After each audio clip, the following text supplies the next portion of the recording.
All right, Luke. Did you know that a rare visitor from the Arctic and Atlantic coast has graced our containment vessel and harbor here in Manitowoc County, Wisconsin? I'm still just shocked we have a containment vessel and harbor, but hey, cool. I'm curious because a harbor usually holds like more than one vessel. So is it just like a really small harbor or a really empty harbor? Like a really big containment vessel? Or am I completely off base on what I'm picturing?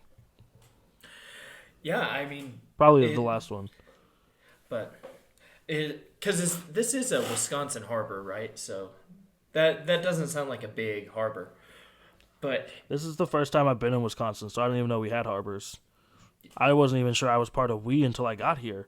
But there have been a lot of birders from Wisconsin and as far as California that have shown up. And you know what? I don't got a lot of hate for birders, man. They're just watching. They're just checking yeah, stuff out. just It's a little creepy, but I don't care. they're usually like a little weird, but like not in a bad way. Yeah, they're sweet people. Yeah, the Why are they even here though? yeah I'm what? unsure on that. Is it because of us? No, I think it was because of a brant. A grant? A brant. It's like a small What's that? goose. And Why not just say like a little goose? yeah, it's like a I was a little goose. I'm a big goose now. What's so special about being a little goose? it's because it's called a brant. Fuck him. I'm called a grant. What else? What else is Brant doing? Fuck this Well, guy. he's been appearing daily since the 1st of November.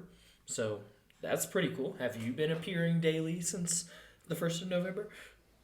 Well, not in Manitowoc, no, but other places.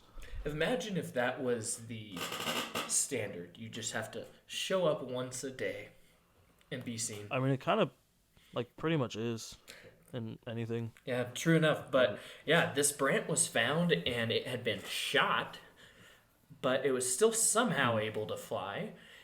And it's apparently Wait, how do they know? How do they know it got shot? Did they find a bullet or something? the it had a badly injured left foot and damage to its right wing. So Yeah, he did. okay. I'll do it again. But yeah, so the Fuck that brant. wildlife Stepping of on my turf. Wisconsin was alerted to this goose's plight, but couldn't capture the bird because somehow it's still able to fly. Which is, yeah, shout out to this goose. Even if he's a brant, I like this dude now. He's fighting Where'd he fly to? away from the wildlife people, to make his daily appearance. Wait, where's he appearing? I don't know, but in the summer he nests in the Arctic Circle in northern Canada and Greenland. So it sounds like any time a human actually like sees the bird, it is an appearance. Because I don't know how many people go out to the Arctic Circle. Is this a picture of Brant right here? Yeah, this is the brant here. They got flathead, stupid little flathead. Yeah, it kind of looks dope though. What do you mean it looks dope? He's got a flat head, man. He kind of looks mean. He looks He stupid. could fuck a bitch up. I already fucked him up once. I told you this. I'm the reason he got hurt. Oh, you're the reason for that flatness up there? No, I'm the reason for this story, man. We crossed ways and I beat him up. Oh. Gunshot my ass. Hey, maybe you should avoid Manitowoc, man. Don't go up there for a while. You know, Yeah. I did hear Pedro Pascal say something similar the other day.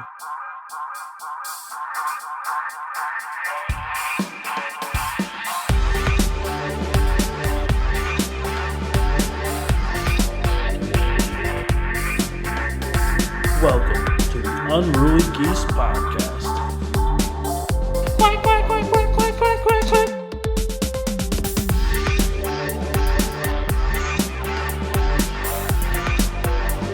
Quack, quack, quack, quack, quack, quack, quack, quack.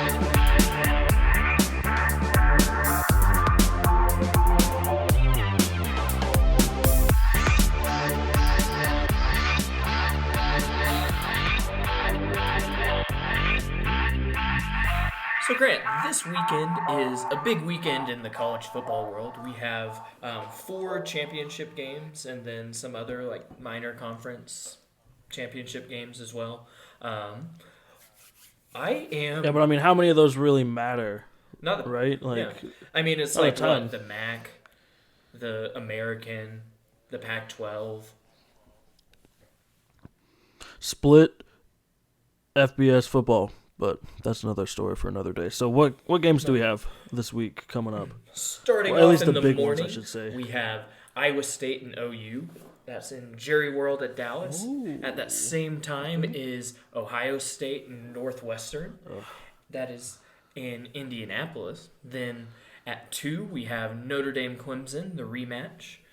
And then the nightcap is Alabama Florida. That's in that Mercedes Benz Dome, which will be pretty sweet. So this Damn. is really one of the best championship slates in recent memory. Like all of these teams are highly ranked. We have a 1-7 matchup, a 2-3 matchup, a 4-14 matchup, and a 6-10 matchup. This is one of the better days of football in recent history, and one of the better conference championship slates in I don't know how long.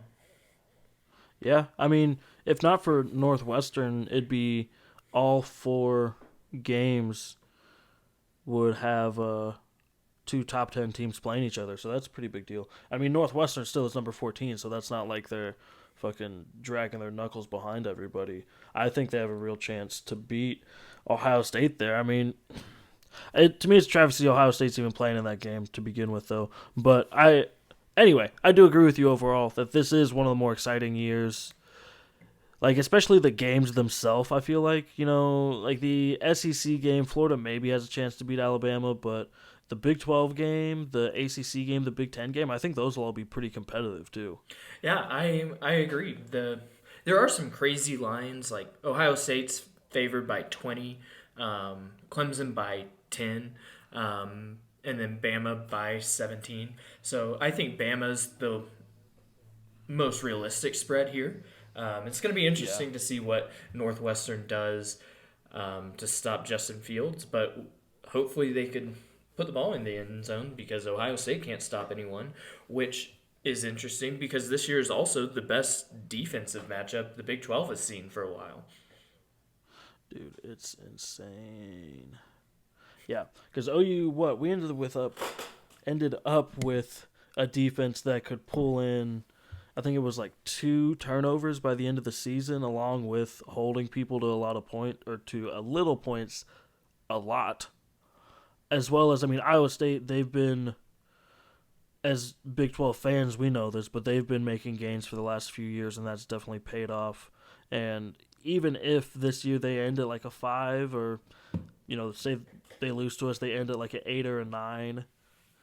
I still see this as nothing but a win, obviously, for them, and scary for the rest of the league that Matt Campbell seems intent on staying there to at least make whatever dreams he has of championship a reality there, because they very nearly are in the playoff this year, and will only continue to get better with the way that he has gone so far as their head coach. So Yeah, I really hate that they had to drop that one to Louisiana early on in the season.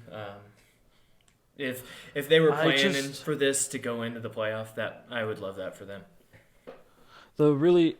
If they're able to, I mean, that's the question though, isn't it? Like, what's the most chaotic scenario that gets 5 and 6 into the playoff? Because right now we're looking at Bama 1, likely going to win. Clemson, Notre Dame 2-3 or 3-2 respectively, and there's a very good chance they both end up in the playoff anyway. Then Ohio State 4, like they need to lose to get out, and so we really need chaos this year more than any to get A&M at 5, which is wild. Like, why is that?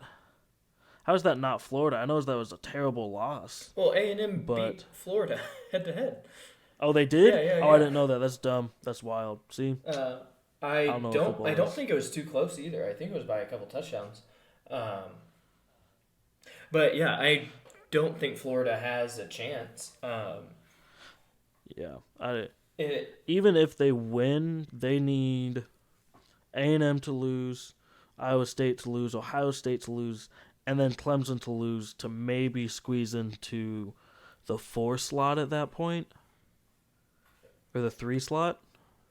Yeah, yeah. But that's, I mean, I would okay. So maybe that's the most chaotic situation because we had what was it? Bama, Notre Dame, Bama, Iowa State, A&M. But if Florida's able to sneak in, so if Florida is able to sneak in, would you put them in with a A&M that wins or a Bama that loses?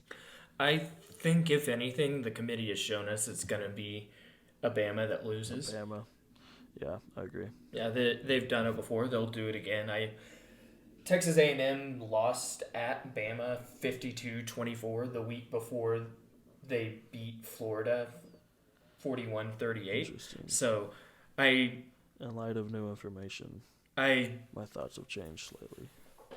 yeah, I don't see Texas A&M getting in any scenario. Yeah, I think the only team who's not in. I know this is what we were talking about, so we can get back to breaking down the other 3 games. But I think to cap our Big 12 talk, Iowa State is the only team that has a chance of getting into the playoff that's not currently ranked 1 through 4, in my opinion. And that situation is a Clemson loss, an Ohio State loss, and a Bama win. Will at least bump them over. That would really be sealed by an A&M loss, but they're playing Tennessee, so I don't think that'll happen. I think they'll jump A&M regardless, though. And so, at least in that game, A&M definitely has, or Iowa State, Iowa State definitely has more to lose. A legit shot into the playoff where OU is just playing for bowl seeding at this point. That's so true. Clemson might have a bit to lose as well. It would be interesting to see if Notre Dame beats them again, what the committee does. I think, Notre Dame beat them earlier this season. Notre Dame beat a Trevor Lawrence-less Clemson earlier this season. It went into at least one overtime, so it was a close game. Would that Notre Dame win, is that insurance enough for them even with a loss, you think? Like if Notre Dame loses this game, they're in with Clemson either way. I think so. How do you keep a one-loss Notre Dame out? They're still one of the one. Ooh, that's fair. They're still Is there another one-loss team in this scenario? Clemson, I guess. Yeah, and you're not gonna. Yeah, so yeah, I guess so. Then yeah, I mean Clemson definitely has the most to lose then because Notre Dame essentially doesn't have anything to lose other than a better seeded game, not against Alabama probably. Where as Clemson, if they lose, I think they're very likely out. Which would be so much fun. If there's a better 5 this year that could jump them, I don't know unless A&M, like we talked about, unless A&M puts up a 70 burger on Tennessee. There's not a. That's not outside of the realm of possibility. It's not, but the only thing is A&M plays a really pro-style offense this year, so they'll run the clock out. But crazier things have happened. That's fair. Well, so Clemson's in. If they lose, they're out. Iowa State's out, and if they lose, if they win, they're still probably out. So yeah, Clemson right now definitely has the most to lose out of these teams. Yeah. At least out of those 2 so far. Now, I mean, the only other one that's in that if they lose, they're out is Ohio State. I think there's a good chance even with an Ohio State loss, an Iowa State loss, who's for? A&M? Or do you shoot OU all the way up there? Because Ohio State could realistically get in as a one-loss, like quote-unquote one-loss team, even though they'll only have played half a season. So, is anyone really in danger this week? I hate to admit it, but I don't think so. I don't know how this changes this much. I think if OU decisively beats Iowa State and shows that their defense, because we played Iowa State early in the season when our defense hadn't fully come together.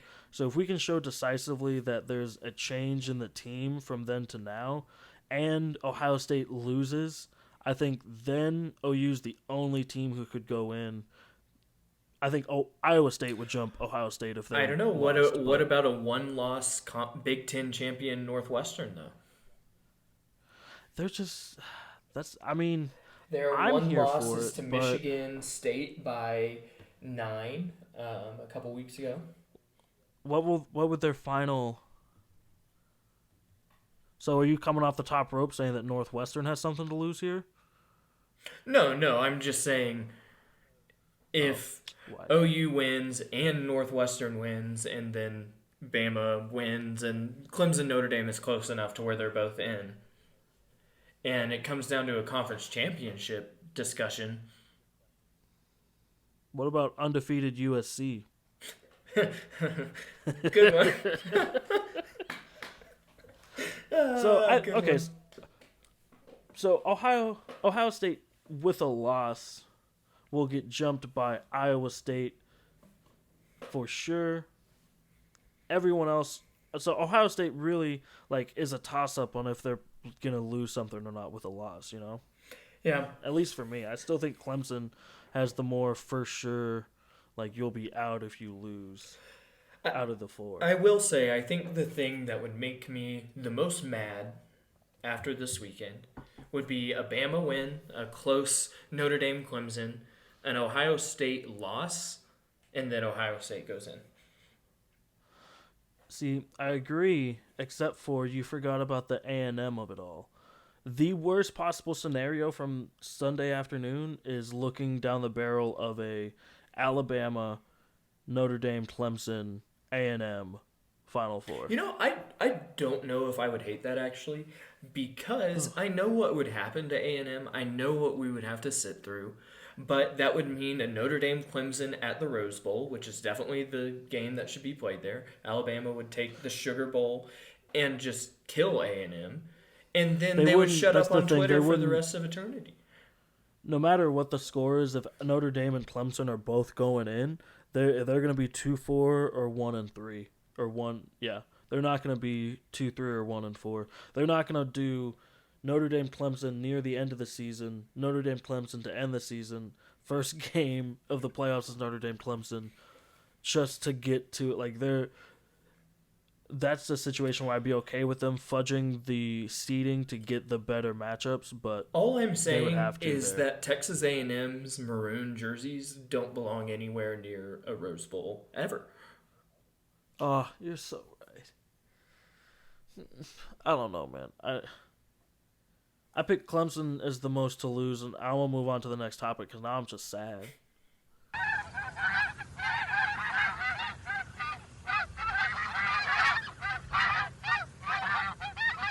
All right, Luke. So last week, actually, I think the day after we recorded the last episode, Disney came in with their Investor Day meeting and announced a whole fuck ton of new Star Wars and Marvel TV shows, movies, even Pixar stuff.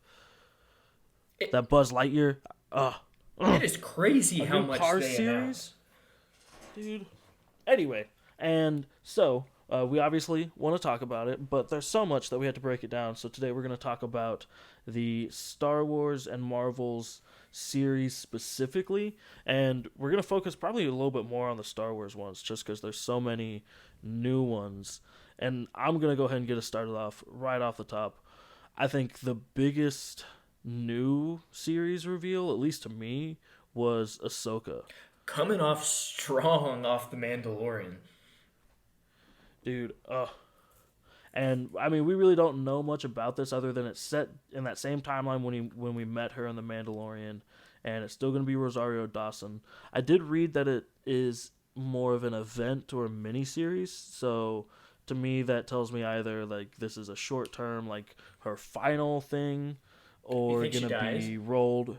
She might die. I could see it rolling into other movies though, or she becomes a background, a Nick Fury style character for other properties moving forward, if we're looking at it from a world building perspective. She sets up a new version of the Jedi temples, training people, and then the younger Jedi, the Grogu and the other people that we see interact with her when they go there, but she's not like a main character anymore. That would be really cool, actually, to see her set up a whole new Jedi Order, Mm-hmm. especially with where she learned the way of the Jedi from Anakin, and Mm-hmm. That's yeah, seeing how exactly. I think it would retroactively show a lot about Anakin, how he did have that good side. No, I agree. And like the really interesting thing too would be about what exactly her version of teaching people to use the Force looks like, because as we all know, she's not a fan of the Jedi Order, at least the OG Jedi Order, and so it'd be interesting to see how she turns that. I mean, she is to update on her what she's doing in the Mandalorian though. She is hunting for Thrawn then, which is what she sets out to do at the end of Rebels, and so there's a very good chance that she dies in that, or becomes like a war commander or something other than a Jedi or like a spiritual leader. But I think it'd be cool. It's a good place to take it if it is just a one-off series, but death is also a pretty big uh, likelihood as well. Yeah, I would like to So, see them go a little darker, a little like Watchmen esque. The series with this, ooh, kind of make it a ooh. little deeper. Give Disney Plus something with a little more depth. Like right now, it seems like the only like real deep plotted movie is like Pirates of the Caribbean 3. So Hey I man, hey. First of all, we're not. I will not stand for even a second of pirate slander on this oh podcast. no, I love Pirates. But also, I agree with what you're saying. So continue making your point. That was not a diss on Pirates 3. It was just saying that that's really the ceiling of what they have on their platform. So I really hope if they do make this a limited series, they really do something that will give it some depth. Maybe Mm-hmm. something more like a Devs. Um, something with some substance, something with that leaves you with something to think about other than that was a cool Star Wars movie.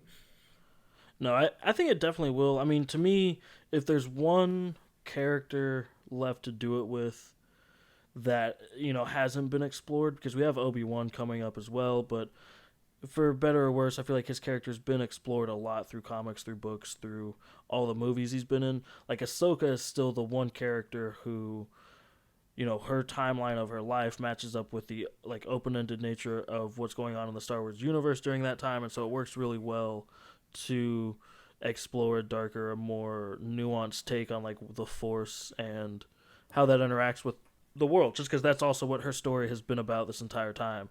Like she was Darth Vader's fucking apprentice before he was Darth Vader. You're gonna have some baggage, so it would be dope to see her deal with all that too. And another thing is, this is probably a good play to get a bunch of people like our age-ish that were around the time of like teenage-ish when the Clone Wars was coming out, and it Yeah. can be. I really do feel that like yeah, the a fond remembrance of Ahsoka and those in that series. So I really want to watch this play out and see what it has. So Yeah.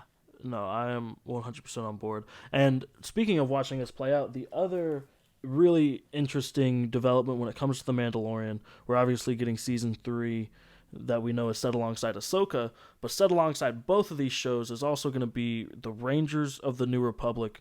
We don't know a ton about it other than it's going to follow Rangers in the New Republic.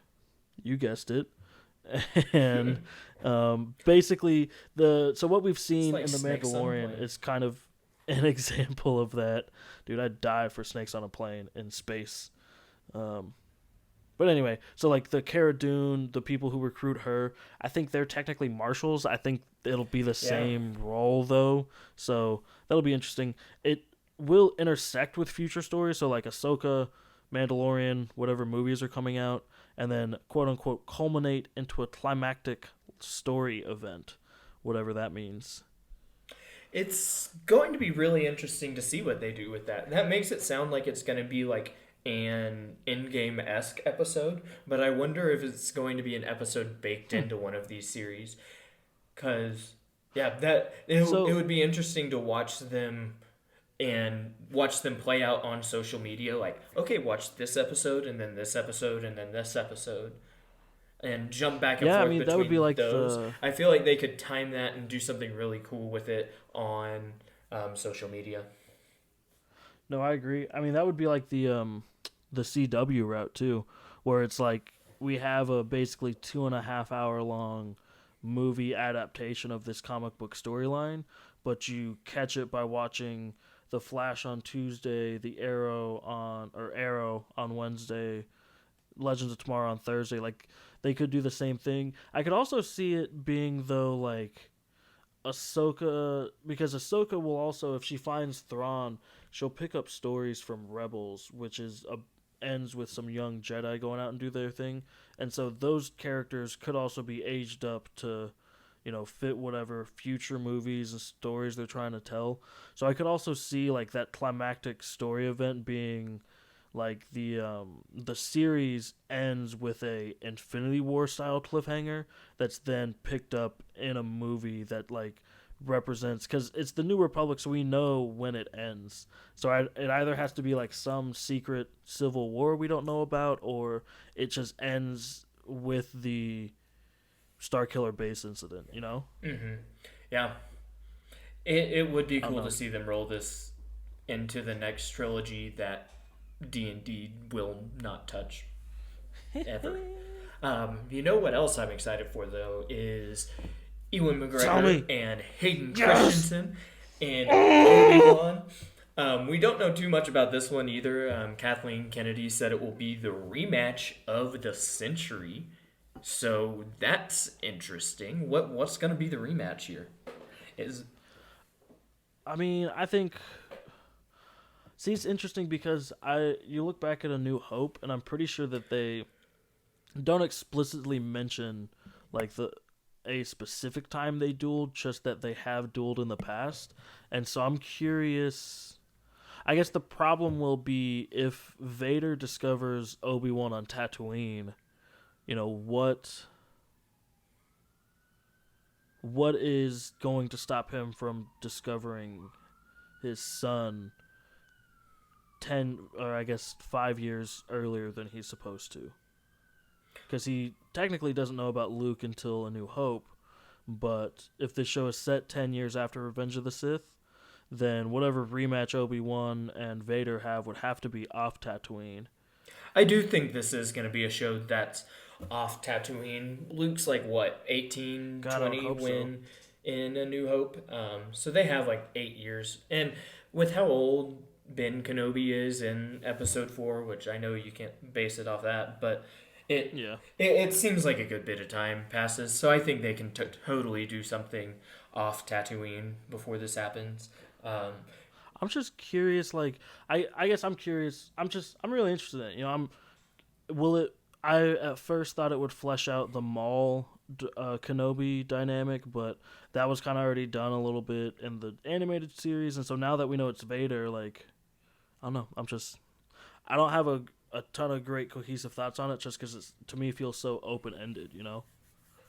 it does. Because like you're saying, there's so much time there they could. Like, even think about Mhm. the Clone Wars. Think about how many stories they got out of that for the TV show, and just like apply that to the time they could be telling this story in. I'm just really, really intrigued because I have no idea what's gonna happen. One thing you said earlier makes me think you thought that maybe Vader and Obi-Wan have to do something together or become friends. And the more I think I, about it, the more I agree. Because I don't, in retrospect, I don't think it's possible that Vader doesn't know Obi-Wan is on Tatooine. But Obi-Wan's just there, hanging out, chilling. So I think there has to be some thing between them that as to why Vader hasn't killed Obi-Wan or gone and sought out that.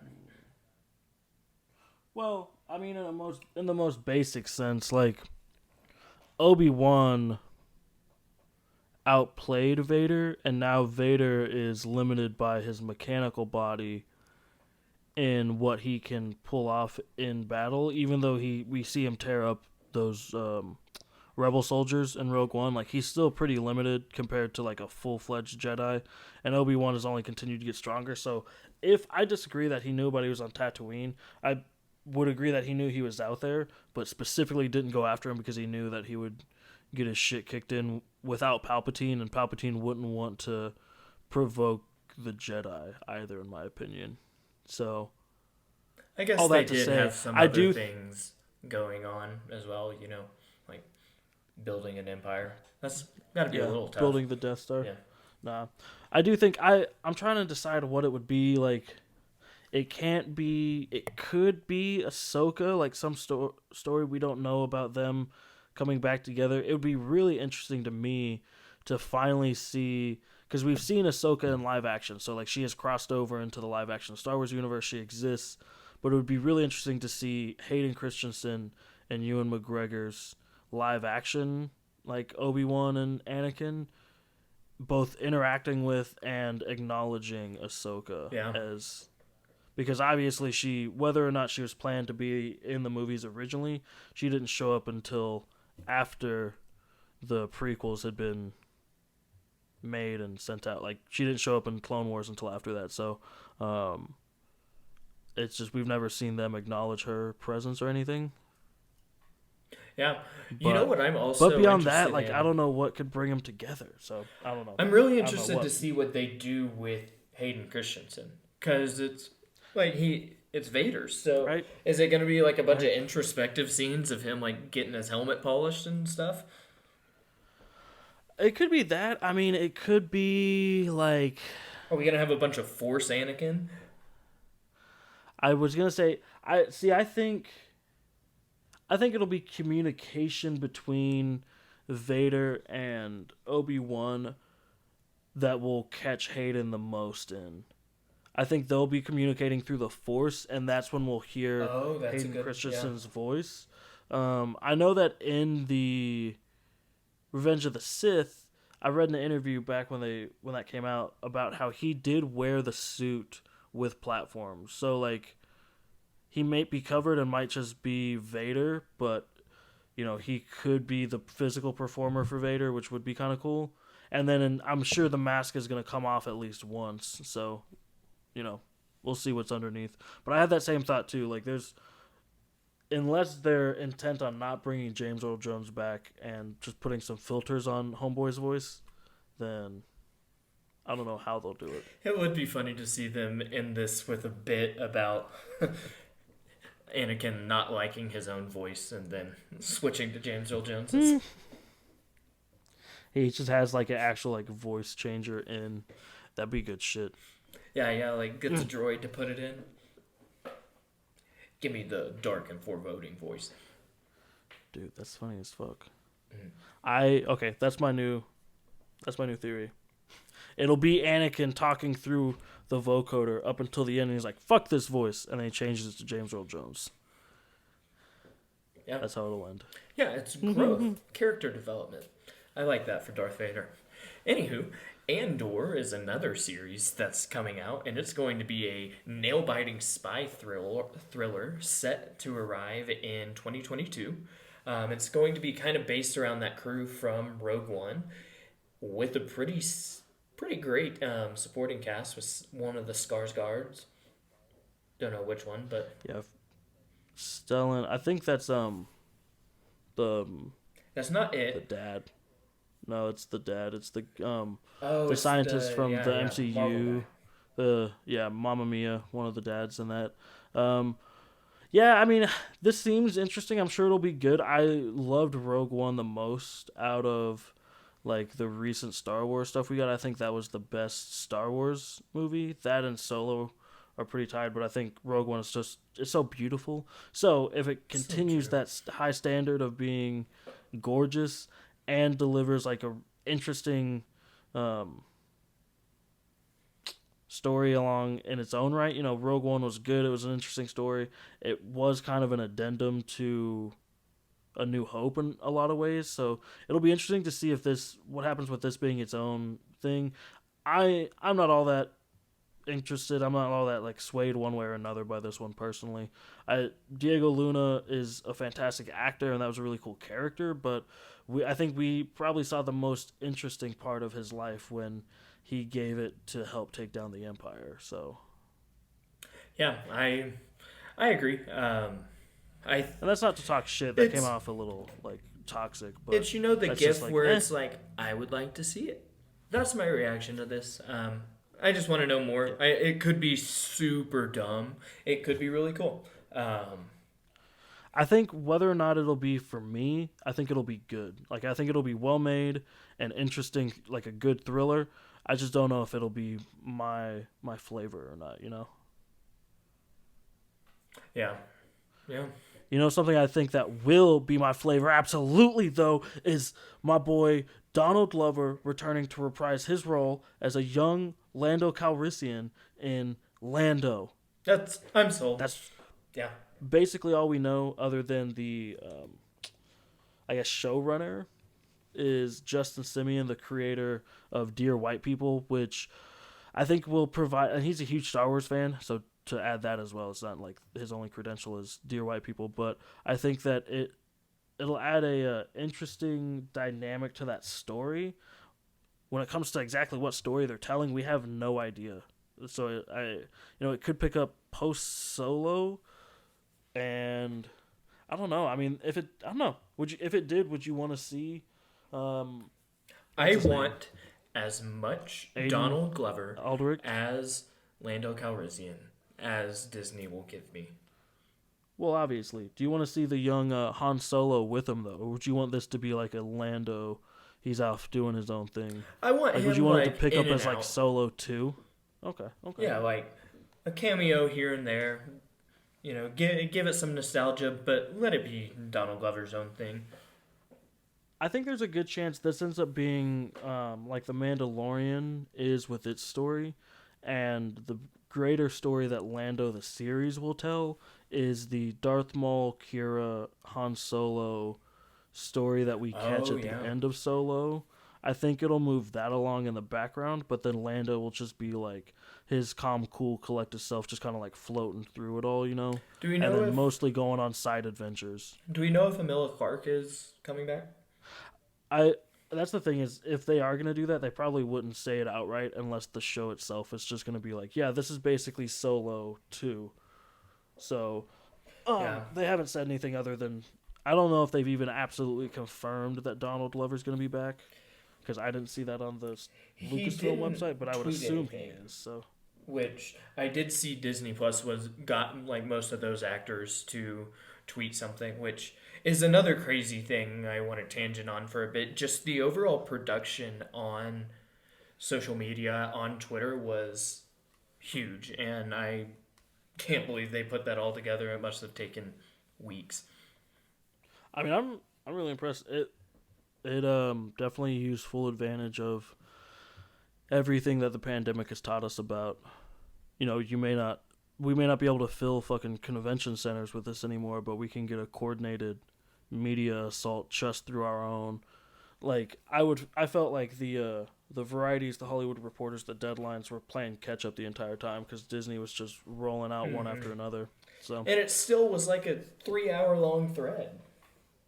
Oh, it was fantastic. But yeah, it doesn't look like we have Lando confirmed or Donald Glover confirmed in Lando. Nevertheless, I hope he comes back. I hope he does too. It's gonna be a big ask, in my opinion, to read that role, not only because of the role, but now because of the two actors who have played that role. I don't even want to begin to venture a guess on who I would cast if not Donald Glover. I would almost rather not see the series than not have Donald Glover in it. Yeah. But anyway, crazy next how up, iconic he became in that. Anyway, the Acolyte. Yes, sir. This is coming at us from Russian Doll series creator Leslie Headland. And again, that's really all we know about it. We have a short synopsis, though. So that is that this is going to be a mystery thriller. It's going to take us, the audience, into a galaxy of shadowy secrets and emerging dark side powers in the final days of the High Republic era. So, Luke, I don't know if you've clicked on the link yet that I've linked right there for you. That is a little info on the High Republic era that you can read about while I give a short little breakdown. Basically, this is time in the Star Wars canon set about 200 or 300 years before the Galactic Civil War era that we see in the prequels. And this is the Republic at its peak. This is also when like the Outer Rim wasn't quite as explored. And so I think this is almost the Star Wars equivalent of like the what's it called? The Golden Generation. Ooh. You know, where it's like this Yeah, is yeah. just a prosperous time where everyone's making money, we're expanding and expanding. You know, we're not stagnating because we can continue expanding. This, I think, also the Outer Rim's a little bit closer to. We were talking about Firefly last week. The Outer Rim's a little bit closer to Firefly in this time as well. I think it's a lot more unexplored and a lot more dangerous. You know, even closer to like a unexplored Star Trek, but. And there's some really interesting stuff that happens here. A lot of it's been contained to books, and I'm myself a little bit confused on it because the history that I knew was the extended universe history, which is pre-Disney. So I don't really know what the fuck is going to happen here, but I think it'll be dope. This is technically also, I think, after the fall of like the Old Republic. So when you hear like Knights of the Old Republic, Star Wars, the Old Republic, that's before this even. So this is a pretty unexplored. I think it'll be pretty cool. Pretty cool little series here. Yeah. I am also excited for that Bad Batch series that's going to come out. That's referencing back to the old Clone Wars, the best animated series of my childhood. Dude, this is Avatar. dope. So I'm not caught up on Clone Wars. I know that you are a little bit, but this is dope. They introduce a new elite squad of experimental, I read defective clones, so maybe I think that's why they're called the Bad Batch. Do you know, are you caught up on season 7? There's an episode in season 1, I think, but that was it's like this, they had to break out. I think they broke out of General Grievous's lair, and there was a story that they were all going around saying like, "Oh, we're defect." It was like their way of like getting through it. Like, "Oh, we're the Bad Batch. We're gonna make it out of this." Type thing. I like that shit. Well, it looks fucking dope as hell. So this will pick up in the immediate aftermath of the Clone War. You saw the logo, right, where it like burns away the Clone Wars logo, and then it's the Bad Batch underneath. That's good shit. So anyway, and so this is basically. They're not like regular clones, so they don't have the chip in their head, so they didn't suffer Order 66, but I think they will face off with clones that did, and I don't know, man, I'm really excited. There's a game that's based 5 years right after the Clone Wars, and it is one of my favorite times in the Star Wars canon, and so I'm really excited that we're getting Kenobi to flesh it out more. It's a really interesting little section, and this series looks dope. What you got? Also, a droid story. That's going to be pretty good. That's going to be an epic journey introducing us to a new hero and guided by our favorite R2-D2 and C-3PO. I'm interested to see what they're going to do here. They said words, but they told us nothing again. Where are they going to go with this? Is this going to be a nostalgia piece with R2 and CP3O? Is this going to lead into the next series? It's an animated series, so is it like what level of animation is it going to be? What style there? So they say some interesting things. I think we kind of have. We were talking about this before we started recording. I think we kind of have differing opinions. Like you seem very skeptical. You said that it's the one that interests you the least on here. I don't know if it interests me the most, but it definitely to me it's really specific about not saying anything, like you said, and to me that means more than it doesn't. So, for example, As Lucasfilm continues to develop new stories, the intersection of animation and visual effects offers new opportunities to explore. So that right there, it's not an answer to your question about like what kind of style it's going to be, but it is like I think it's saying it's going to be animation, like it's going to be groundbreaking visual effects, groundbreaking animations. Could be some weird like melding of animation and live action, like an Avatar style, where they do like mocap performances that immediately get turned into an animated performance. And then the fact that it's focused on R2D2 and C3PO guiding a new hero, like it kind of glosses over the fact that there's a new hero coming. I think that new hero, once it's all said and done, will be pretty important to the future, whether it's in more series or just in like a new trilogy. Like I think this series could end up 5-6 years down the line being pretty pivotal in the history of like where the Star Wars universe goes. But I mean that's just the way I interpret it. So it will be interesting to see what they do with that new hero. If that is the case, this could be another one of those scenarios where it's a character goes from animated to the big screen, which was really cool with Ahsoka. So that would be a cool thing for them to build up again. I mean, we just don't know anything about this one, and there's so much else to be excited about. So I haven't given this one too much thought. yeah, I'm interested to see what else comes out about this. Exactly. One.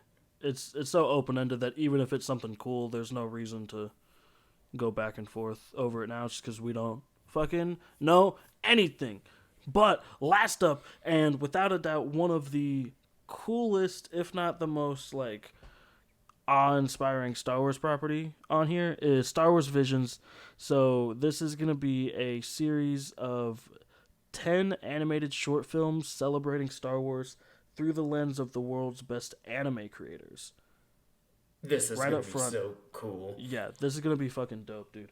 I think this is gonna be so much more style, like in a good way. It's gonna be so much more style over substance in terms of like I think we'll get like a Maul short film, and it's just gonna be in the dopest like anime style. Like I just imagining like Darth Maul anime, it just blows my mind. I don't even know where to go with it, man. You say something. I don't know where to go. I don't know what to do.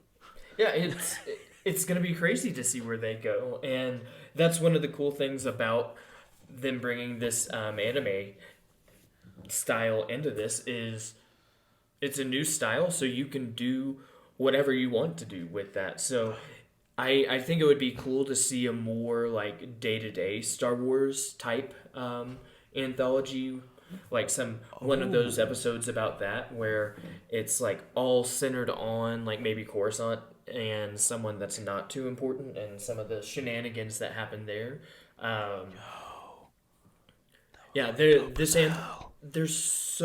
This anthology style has so many cool ways they can go with this. Dude, that's fucking... I didn't even think about that. Yeah, because think about, like, I don't know if you've seen Your Name, but that's set entirely in, like, it's not like a huge metropolitan, but, like, in a city, and it looks fucking gorgeous. So just to imagine, like, a Coruscant in, like, some of the modern anime stylings. Oh, wait! But that pretty much closes out the Star Wars part of our conversation. So I want to roll right on into Marvel, and we're going to start off the top with a speed round of series that are either coming out soon or that we've known about for long enough and didn't get any new info on in any crazy way to deserve its own huge talking point. I don't know if those words made sense together, but we're going to leave it like it is and go ahead and get started. Off the top, WandaVision coming out in less than a month. I think exactly a month as of yesterday, actually. So, Luke, what are your thoughts? Do you have thoughts? Yeah, this has my dumb brain thinking it's still like a 70s TV show style with all the like trailers they've done, but I'm really excited for it, especially now that I've started paying more attention to the trailers. This is going to be interesting. I love that Paul Bettany's getting more screen time. And more like face screen time, not painted. I know he's painted for part of it, but still.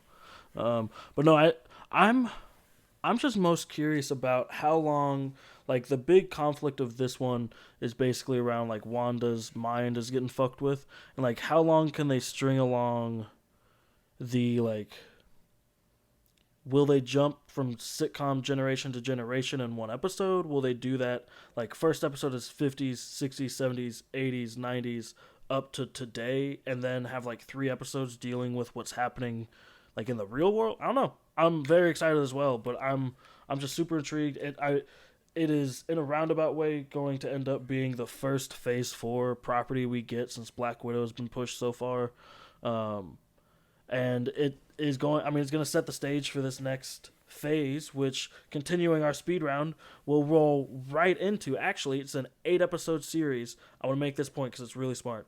8-episode series starts on January 15th, ends 2 months later, which Falcon and the Winter Soldier picks up 2 months later on March 15th. Go Disney. So it will literally roll directly into the Falcon and Winter Soldier on March 15th, and I'll start this one off.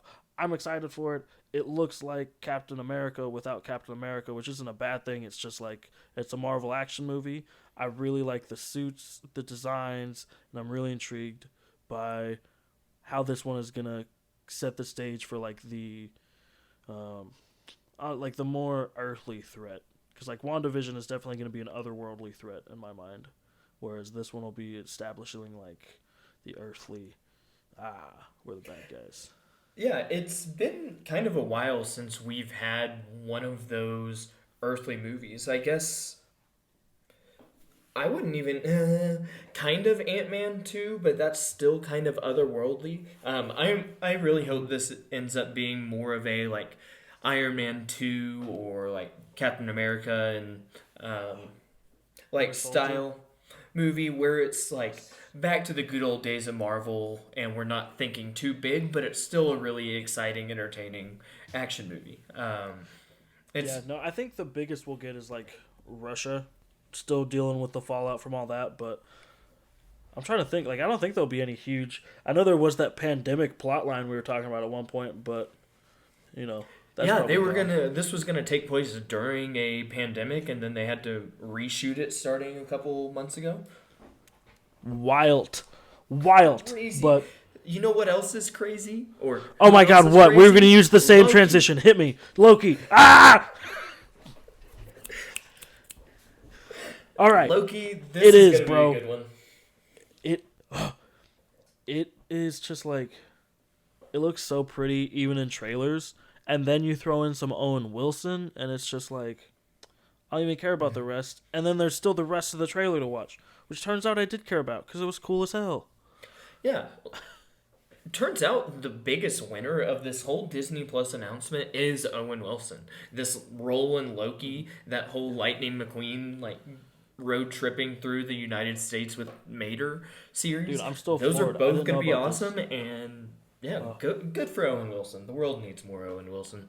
This is going to be so good. We also need more stories just telling us what if wild shit happened to the characters we love, and Disney is finally giving it to us with Marvel's What If, the animated series coming to Disney Plus next summer. I am so excited for this.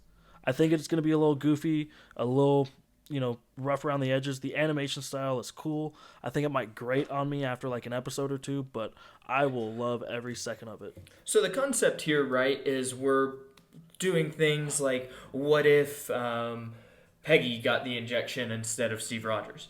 Things like that, right? Exactly. There's the zombies one. Oh, that We're one. Yeah. Did you not watch the entire trailer? No, I did. It just clicked with me that that's what that was. Zombies. Yeah, like, I'm so excited.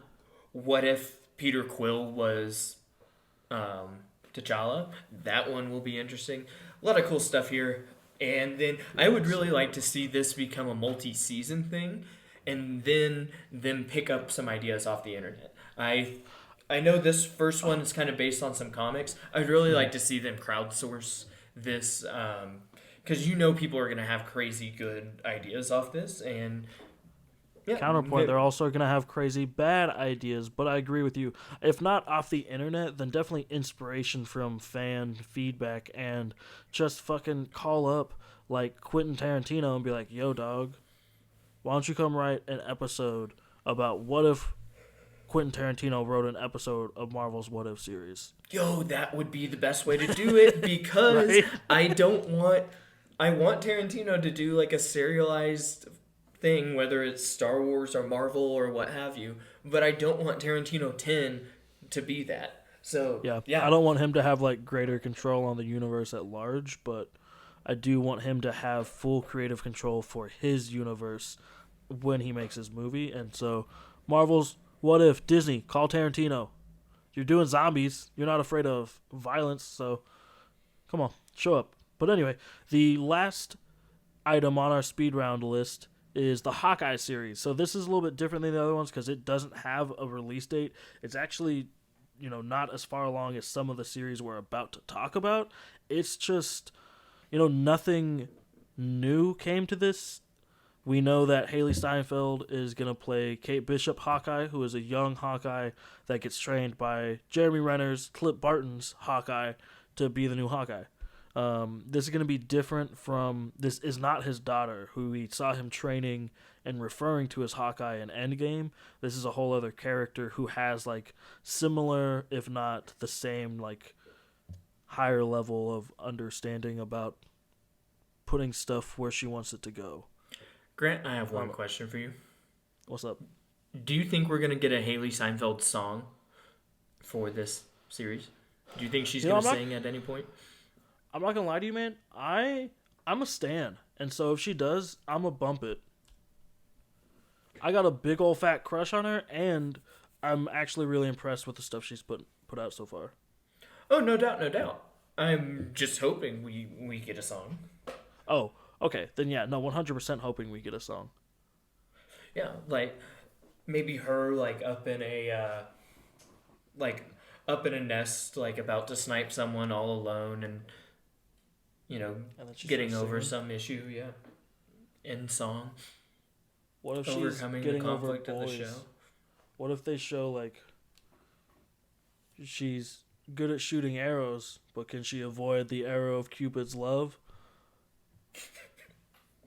I make it like a high school serialized show.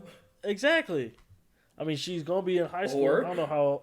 Or what if they go the other direction and go full on Whiplash and oh god, and that's what the song's about. Oh my god, I think I like that one more. 'Cause I think if there is any other actor other than Miles Teller that would work with the Whiplash process, it's Haley Steinfeld. I actually agree with that 100%. I don't know how to convey to anyone else that doesn't feel that way. Yeah, I don't know why it makes sense, but it makes sense. But it makes total sense. No, yeah, that absolutely makes total sense. I'm going to increase our speed round here because we also didn't get a lot of info for She-Hulk. We learned that... Here we go. Tatiana Maslany is going to star as Jessica Walters, a.k.a. She-Hulk. We got confirmation that Mark Ruffalo is going to show up. Really, really interesting. The most interesting thing here is that we got Tim Roth is returning to the role of Abomination, who, if you remember from the first Edward Norton Incredible Hulk, he turned himself into the Abomination at the end of that, and he's been floating around here and there mentioned, but hasn't been seen since then. So I guess that's the biggest news we got with that. That's pretty exciting. I'm a big Tim Roth guy, so I'm excited. That's dope. What you got? You got thoughts? I'm really excited for this. I'm another person who I will never not watch is Mark Ruffalo. So I'm excited to see him in the Hulk again, especially since it seems like the Hulk is kind of gonna fade out from Phase 4. So yeah, I'm really excited we get more Mark Ruffalo Hulk. I am too. I bet this is where we get... This is probably one of the entry points for the Netflix characters. If we're going to get those, because Daredevil's a lawyer.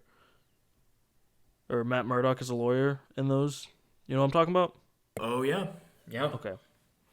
So, because by the time this will have come out, the exclusivity period for those characters will have ended, and so Disney can use them again. So that'll be dope. But Yeah, I'm really curious to see. I think we'll definitely get Kingpin because she's a mob lawyer. That's how she gets shot and turns into the She-Hulk. But all right, another speed round. Moon Knight is um, Ooh. he's kind of functionally like this world's Batman. He's a little bit closer to like the Batman Year One though. Like he doesn't have the money or the training, I don't think. But anyway, he is a vigilante who suffers from dissociative identity disorder, and so these multiple identities are distinct, different characters, and they will have in the comics they have like their own personalities, their own jobs in their own right, and then he also has the deity of, is it on here? No, it's not. Of the moon god living in his head as well. And so that's the Egyptian moon god. And so that's where the like Egyptian iconography comes in and why he's called like Moon Knight. I'm really excited for it. I don't know much about it, but I think Yeah, it's gonna I'm be dope. excited they got Mohammed Diab for it. He's an Egyptian director that has done a couple cool things about Oh, Egyptian culture and like pressing issues in Egyptian society. So I hope we get a lot of the Egypt side of it, not knowing anything about where this is set. Um, yeah. yeah.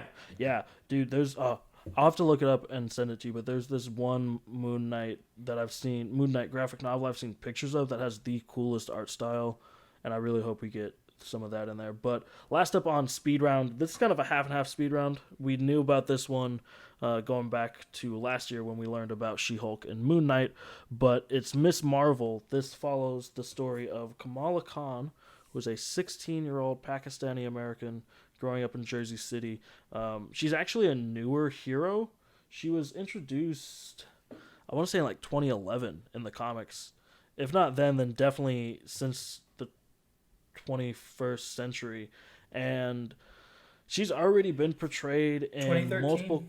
2013, yeah, so 2013, 7 years, and she's already been portrayed in multiple comics, cartoon shows, the video game now, as well as this coming series. Like she is one of the most crazy popular characters.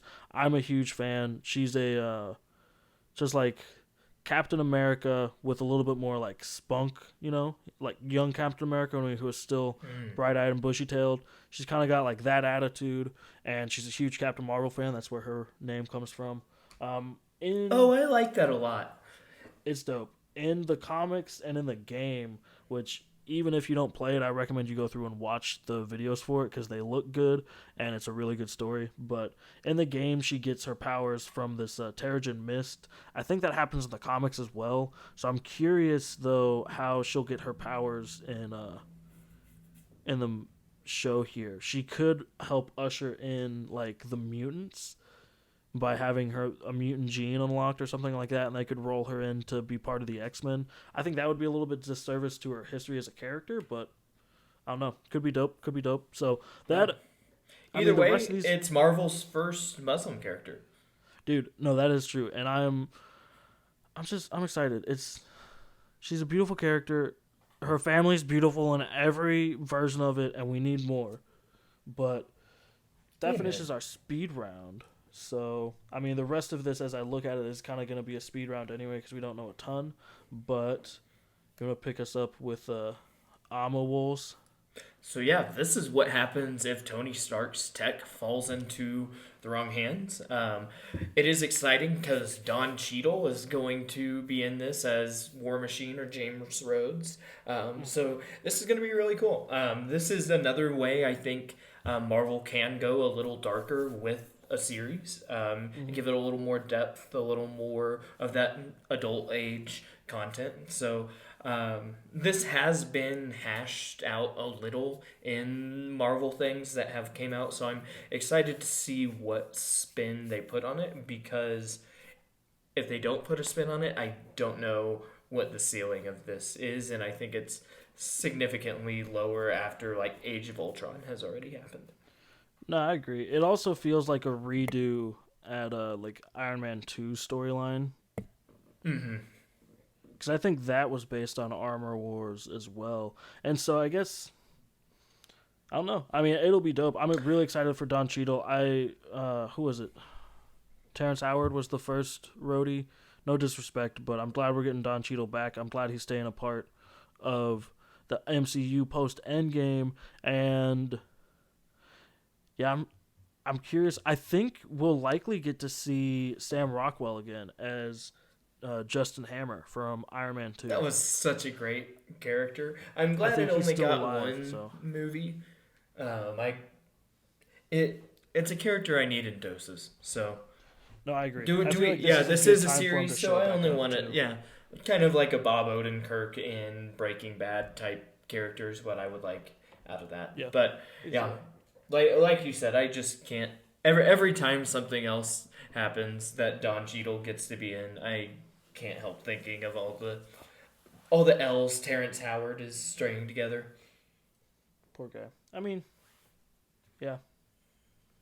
But anyway, next up, they also announced Secret Invasion, which is something that's been kind of hinted at in the last few movies, Spider-Man specifically, but this is going to be based on the comic crossover event series showcasing a faction of shape-shifting Skrulls who have been infiltrating Earth for years. And not only are we going to be getting Samuel L. Jackson returning as Nick Fury, but also my boy Ben Mendelsohn coming back as Talos from Captain Marvel and from the end of Spider-Man Far From Home. Anything where we can get more Ben Mendelsohn and or more Samuel L. Jackson, let alone both together, I'm sold already. The thing I'm most curious about with this one is that in the comics, the Skrulls are at least from the human perspective, an evil race through and through, whereas they are homies with us for the most part in the MCU, it seems like. And so I'm curious if this is going to be about like a rogue Skrull sect, or if something has happened between the Skrulls and the humans over the last 20 years since Captain Marvel. I don't know. I'm excited for it, though. I think it'll be dope. I just love that this is one of the one times we get to see Ben Mendelsohn being a good guy. Dude, I know. He's so happy. He can do it so well, which just isn't the same for so many bad guy actors. Nah, I agree. And he's so entertaining, too. Like, once he makes that turn in Captain Marvel and just starts being funny. Mm-hmm. Like, Christoph Waltz didn't do it too much in Alita. Which that role wasn't great for it, but I really can't think of another bad guy actor that's made the switch to a good guy as much as him. Yeah, when he starts, yeah.